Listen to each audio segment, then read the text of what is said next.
Hello students, अभी शाम को एसबीआई क्लर्क वालों ने प्रीलिम्स की डेट आउट कर दी है। अभी एडमिट कार्ड नहीं आया है, बट उन्होंने डेज बता दिए हैं कि कौन कौन से दिन को एग्जाम होगा। बाकी एडमिट कार्ड जब आ जाएगा, 27 तारीख दिखा रहा है, 27 दिसंबर को, तो जब आ जाएगा तो और क्लियरिटी हो जाएगी कि किस टाइम पे एग्जाम होगा और किस डे को एग्जाम होगा। ठीक है, अभी उन्होंने डेट्स बता दी है 5, 6, 11 एंड 12 ऑफ जनवरी। अगले साल है एग्जाम, बट पास नहीं है। ठीक है, एक दो मैं टिप्स बता देता हूँ जो आगे के दिन में आप कैसे अप्रोच करोगे और जो भी चीज़ आपको हेल्प कर सकती है, तो देख लो, आप सुन लो। अगर आपको पसंद आए तो अपना लेना, नहीं पसंद आए तो रहने देना। ठीक है, इट्स अप टू यू। तो सबसे पहले बात करेंगे उन लोगों के लिए जिनका आरबीआई का मेंस का एग्जाम है और उनको एसबीआई क्लर्क का प्रीलिम्स भी देना है। तो देखो, सबसे पहले बात करेंगे लेवल्स की। इन दोनों में क्या लेवल है, क्योंकि मेंस जब आप पढ़ रहे होते हो ना, फिर मेंस की आदत हो जाती है हमारे ब्रेन को, फिर प्रीलिम्स में स्विच करने के लिए ना बहुत दिक्कत आती है। बट इन एग्जाम्स में नहीं।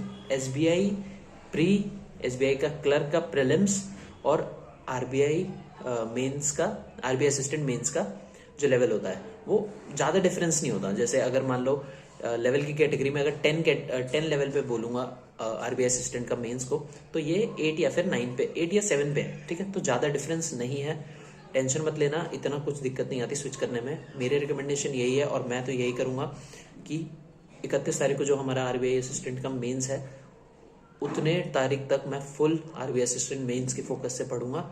और 5 दिन, अगर मान लो 5 तारीख को भी एग्जाम पड़ता है, सबसे जो पहला एग्जाम होगा वो 5 तारीख को है एसबीआई क्लर्क का, तो अगर 5 तारीख भी मैं एज्यूम करके चलूँ मेरा एग्जाम है, तब भी 4 दिन बहुत होते हैं वापस से प्रीलिम्स वाले मूड में आने के लिए, क्योंकि ज़्यादा लेवल का डिफरेंस नहीं है। ठीक है, तो ये तो हो गई उन लोगों के लिए बात। अब बात करेंगे जिनका आरबीआई असिस्टेंट का मेंस का कोई एग्जाम वगैरह नहीं है, सिर्फ अभी वो क्लरिकल मेंस के लिए, क्लरिकल प्रीलिम्स और आगे का क्लरिकल मेंस के लिए फोकस करेंगे। उनको कैसे करना है, देखो, उनके लिए मेरा जो रिकमेंडेशन रहेगा वो ये रहेगा कि अभी आप फुल प्रिपरेशन आप करो मेंस के लिए। 1 घंटा या 2 घंटा, मान लो आप 6 घंटे पढ़ते हो दिन में, हो सके तो थोड़ा ज़्यादा पढ़ लिया करो। जो वर्किंग में नहीं है उनकी बात कर रहा हूँ मैं, जो मतलब अभी सिर्फ प्रिपरेशन कर रहे हैं, उनको मैं बोलूँगा 6 घंटे से तो ज़्यादा ही पढ़ लिया करो। तो मान लेते हैं अगर आप 6 घंटे भी पढ़ रहे हो, मैं रेशियो के लिए बता दे रहा हूँ कि 6 को बेस मान रहा हूँ, तो अगर आप 6 घंटे पढ़ रहे हो तो मेरे हिसाब से आपको एटलीस्ट 1 to 2 आवर आपको प्रीलिम्स पढ़ना है। बाकी पूरा टाइम आप मेंस पे फोकस रहिए। देखिए, मेंस आखिरी होता है हर क्लर्क के एग्जाम में, मेंस के बाद कुछ नहीं होता है। मेंस अगर आपने क्लियर कर दिया तो ये रही जॉब, ये रहे आप। ठीक है, तो ऐसा हो जाता है। तो मेंस के लिए बहुत ज़्यादा, मेंस में बहुत कंपटीशन होता है इसमें। जैसे जो पीओ लेवल के होते हैं ना, पीओ लेवल्स के जो एग्जाम होते हैं, उसमें सबसे ज़्यादा अगर मैं कंपटीशन बोलूँ कहीं पे है, वो है इंटरव्यू में। सबसे ज़्यादा कंपटीशन उसमें इसलिए है क्योंकि उसमें प्रीलिम्स क्लियर करके, मेंस क्लियर करके जो लोग आए हैं वो कुछ तो मानता रखते हैं ना, मानता बोलते हैं, जो भी बोलते हैं, कुछ तो भाई है ना उसके अंदर, उनके अंदर। तो वो प्योर मतलब खतरनाक बच्चे होते हैं जो मेंस वगैरह क्लियर करके आए। तो उसमें इंटरव्यू होता है जो जहाँ सबसे ज़्यादा कंपटीशन होता है। बट क्लरिकल की बात करें तो उसमें मेंस में जब होते बंदे, वो होता है लास्ट कंपटीशन। वो बंदे प्रीलिम्स क्लियर करके आए हैं तो मेंस में बैठे हैं, तो उनमें कुछ तो है। और फाइनल है ये सिलेक्शन का राउंड, तो सब अपना बेस्ट देने वाले हैं। तो मेंस के लिए आप ज़्यादा प्रिपेयर करो, प्रीलिम्स हो ही जाता है। ठीक है, अगर आपकी बिल्कुल प्रीलिम्स में अगर आपकी पकड़नी है, अच्छा मैं ये भी बताता हूँ कि आपको कितने मार्क्स अगर आपके आ रहे हैं तो आपको प्रीलिम्स के लिए पढ़ना है।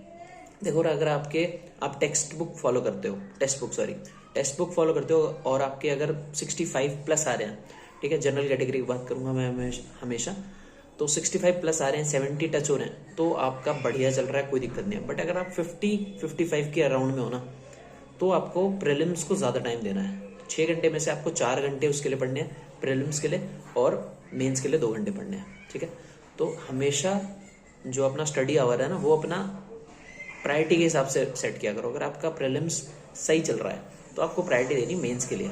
अगर आपका मेंस छोड़ो, अभी प्रीलिम्स भी अगर सेट नहीं है तो आपको प्रायोरिटी देनी है प्रीलिम्स को। बट ऐसा नहीं है किसी को भी आपको छोड़ना है, सॉरी।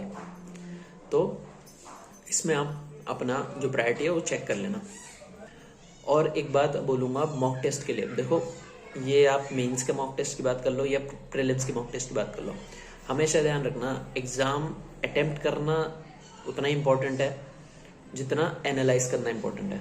हम लोग ज़्यादा क्या करते हैं मेंस के, अगर मॉक टेस्ट की बात करूँ मैं, तो हम ज़्यादा क्या करते हैं कि हमने मॉक टेस्ट दे लिया, एनालिसिस के नाम पे हम सिर्फ जो जीएस होता है और इसमें तो कंप्यूटर भी होता है, तो उन दोनों के क्वेश्चंस को हम देख लेते हैं कि इसके आंसर क्या है, इसके आंसर क्या है। बट जो मैथ सेक्शन है, मतलब क्वांट सेक्शन है, रीजनिंग सेक्शन है, इंग्लिश सेक्शन है, उसको हम दोबारा अटेम्प्ट नहीं करते। मतलब जो हमसे नहीं हुए या जिसमें हमें ज़्यादा टाइम लग रहा है उसको हम दोबारा अटेम्प्ट नहीं करते। यहीं पे ही सबसे ज़्यादा बंदे गलती करते हैं, ठीक है। बहुत बोरिंग काम होता है, बहुत दिक्कत लगती है। अपने जो क्वेश्चन नहीं हुए हैं उन्हीं को दोबारा करना कितना मतलब फ्रस्ट्रेटिंग होगा, आई नो, बट वहीं पे ही जादू छुपा हुआ है, ठीक है। तो उस जादू को कभी एक्सप्लोर करो, रेगुलरली एक्सप्लोर करो, और मॉक टेस्ट दो तो प्लीज़ उसको एनालाइज करो, बहुत फ़ायदा होगा, ठीक है। आपको अभी नहीं पता लग रहा है कि क्या ही हो जाएगा, अगला मॉक टेस्ट देते ना। और कभी कभार ऐसा भी होता है कि हमने मॉक टेस्ट शुरू किया, बिल्कुल ध्यान से सुनना, मॉक टेस्ट आपने शुरू किया और फिर आपका मतलब रीजनिंग खुलता है ना ज़्यादातर, तो रीजनिंग चल रहा है, आपके रीजनिंग सेक्शन अच्छा नहीं गया ना, आप टेस्ट एंड कर देते हो या बंद ही कर देते हो, पॉज पर डाल देते हो। ये होता है, मेरे साथ भी होता था पहले, बट अब मैं क्या करता हूँ कि देते हैं, जो होगी देखी जाएगी। कई बार ऐसा होता है ना, किसी एक पजल पे अटक गए, फ्रस्ट्रेशन इतनी भी पॉज कर दिया, वो मत करना, अच्छे से दो यार, और गलती जो होगी उसको देखो, कौन जज कर रहा है तुम्हें, तुम्हारे अलावा खुद को भी मत जज किया करो, इंप्रूवमेंट किया करो, और कुछ ऐसा वो नहीं है। जज मतलब पॉजिटिव जजमेंट किया करो, ठीक है। बाकी ज़्यादा वीडियो लंबी नहीं करेंगे, पढ़ाई का टाइम आपका भी जरूरी है और मेरा भी जरूरी है, ठीक है। तो और कुछ वैसे ऐसा मिस नहीं हो रहा है, मैंने ज़्यादा कुछ लिखा भी नहीं था। तो बाकी पढ़ते रहो यार, कोई डाउट हो तो पूछ लेना, I am there for you. चलो बाय।